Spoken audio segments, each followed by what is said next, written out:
ओम M team team चामुंडाय विच्चे। जय माता दी। आप सभी का हमारे चैनल में हार्दिक स्वागत है। माँ भगवती दुर्गा की कृपा आप और आपके परिवार पर सदैव बनी रहे। आने वाले दिनों में आषाढ़ गुप्त नवरात्रे हैं। यदि आप इन 9 दिनों में श्रद्धा, नियम और सात्विक जीवन के साथ माँ की उपासना करते हैं, तो यह समय आत्मिक शांति, आत्मविश्वास और सकारात्मक ऊर्जा का विशेष अवसर बन सकता है। आज की इस वीडियो में हम विस्तार से जानेंगे कि आषाढ़ गुप्त नवरात्रि कब से प्रारंभ हो रहे हैं, कब समापन होगा और कलश स्थापना का शुभ समय क्या है, पूजा कैसे करें, व्रत के नियम क्या हैं, इन 9 दिनों में कौन-कौन से कार्य करने चाहिए, कौन-कौन सी सावधानियां रखनी चाहिए और अंत में 5 ऐसे शुभ उपाय जिनका पालन अनेक श्रद्धालु इस अवधि में करते हैं। इसलिए वीडियो को अंत तक अवश्य देखें। पहले जानते हैं कि गुप्त नवरात्रि क्या होते हैं। वर्ष में कुल 4 नवरात्रे आते हैं। चैत्र और शारदीय नवरात्रे सर्वाधिक प्रसिद्ध होते हैं, जबकि माघ और आषाढ़ मास की नवरात्रियों को गुप्त नवरात्रि कहा जाता है। इन्हें गुप्त इसलिए कहा जाता है क्योंकि परंपरा के अनुसार इन दिनों साधना, जप और उपासना को शांत, संयमित और यथासंभव निजी भाव से करना श्रेष्ठ माना गया है। इन 9 दिनों का मुख्य उद्देश्य केवल मनोकामना नहीं, बल्कि मन की शुद्धि, आत्म संयम और ईश्वर के प्रति समर्पण भी है। अब बात करते हैं आषाढ़ गुप्त नवरात्रि की।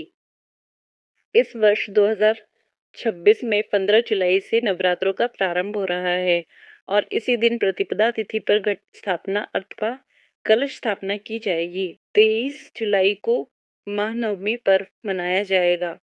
यदि आप पूरे 9 दिनों का व्रत रखते हैं, तो सबसे पहले दिन प्रातः स्नान करके स्वच्छ वस्त्र धारण करें, पूजा स्थान की अच्छी तरह सफाई करें, पूर्व या उत्तर दिशा की ओर मुख करके पूजा करना शुभ माना जाता है।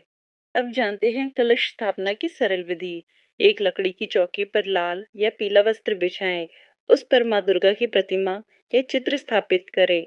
मिट्टी के पात्र में स्वच्छ मिट्टी भरकर जौ बोए, तांबे, पीतल या मिट्टी के कलश में शुद्ध जल भरें। उसमें थोड़े अक्षत, सुपारी, सिक्का और यदि उपलब्ध हो तो आम के पत्ते रखें। कलश के मुख पर नारियल स्थापित करें और कलावा बांधें। इसके बाद दीपक जलाकर माँ दुर्गा का ध्यान करें और श्रद्धा पूर्वक पूजा आरंभ करें। अब संकल्प की बात करते हैं। संकल्प का अर्थ है अपने मन की भावना को माँ के चरणों में समर्पित करना। हाथ में जल, पुष्प और अक्षत लेकर अपना नाम, अपने परिवार का स्मरण करें और विनम्रता से प्रार्थना करें कि आप इन 9 दिनों में श्रद्धा और नियम के साथ माँ की उपासना करेंगे। यदि आपके मन में कोई विशेष इच्छा है, तो उससे भी प्रार्थना के रूप में माँ के समक्ष रखिए और अंत में यह भी प्रार्थना करें कि यदि पूजा में उनसे कोई भूल हो गई हो, तो माँ उसे अवश्य क्षमा कर देंगी। अब प्रश्न आता है कि 9 दिनों में क्या करना चाहिए। प्रतिदिन प्रातः और सायंकाल दीपक जलाकर माँ दुर्गा की पूजा करें। यथाशक्ति पुष्प, नैवेद्य, धूप और फल अर्पित करें। दुर्गा चालीसा, देवी कवच, अर्गला स्तोत्र या दुर्गा सप्तशती का पाठ भी आप कर सकते हैं। यदि पूरा पाठ संभव ना हो तो केवल श्रद्धा से माँ का नाम स्मरण भी पर्याप्त माना जाता है। मंत्र जप के लिए आप ओम दुम दुर्गाय नमः अथवा ओम एम ह्रीम क्लीम चामुंडाय विच्चे का श्रद्धा पूर्वक जप कर सकते हैं। यदि आप किसी गुरु से दीक्षित हैं, तो उन्हीं के बताए मंत्र का पालन करें। मंत्र जप का समय प्रतिदिन लगभग एक ही रहना चाहिए ताकि नियमितता बनी रहे। धार्मिक मान्यताओं के अनुसार यह समय आत्मचिंतन, अनुशासन और भक्ति को मजबूत करने का अवसर माना जाता है। अनेक श्रद्धालु मानते हैं कि नियमित पूजा से मन शांत होता है, नकारात्मक विचार कम होते हैं, आत्मविश्वास बढ़ता है और जीवन में सकारात्मक दृष्टिकोण विकसित होता है। साथ ही व्यक्ति अपने कर्मों के प्रति अधिक सजग बनता है। कई नियम बताए गए हैं। यदि स्वास्थ्य अनुमति देता है तो सात्विक भोजन करें। कई लोग फलाहार या एक समय भोजन का नियम अपनाते हैं। पर्याप्त जल पिए और आवश्यकता होने पर चिकित्सीय सलाह को प्राथमिकता दें। इन 9 दिनों में क्रोध, असत्य, अपशब्द, निंदा और अनावश्यक विवाद से बचने का प्रयास करें। लहसुन, प्याज और तामसिक भोजन का त्याग करने की परंपरा भी कई परिवारों में निभाई जाती है। इन 9 दिनों में प्रतिदिन घर में दीपक जलाना, आरती करना और परिवार के साथ माँ का स्मरण करना भी शुभ माना जाता है। यदि संभव हो तो किसी जरूरतमंद की सहायता करें। गौशाला में सहयोग दे, पक्षियों को दाना और पशुओं को भोजन दे। सेवा और दान को भी इस अवधि में महत्वपूर्ण साधना माना गया है। अब बात करते हैं 5 विशेष शुभ कार्यों की। पहला, प्रतिदिन माँ को लाल पुष्प अर्पित करें।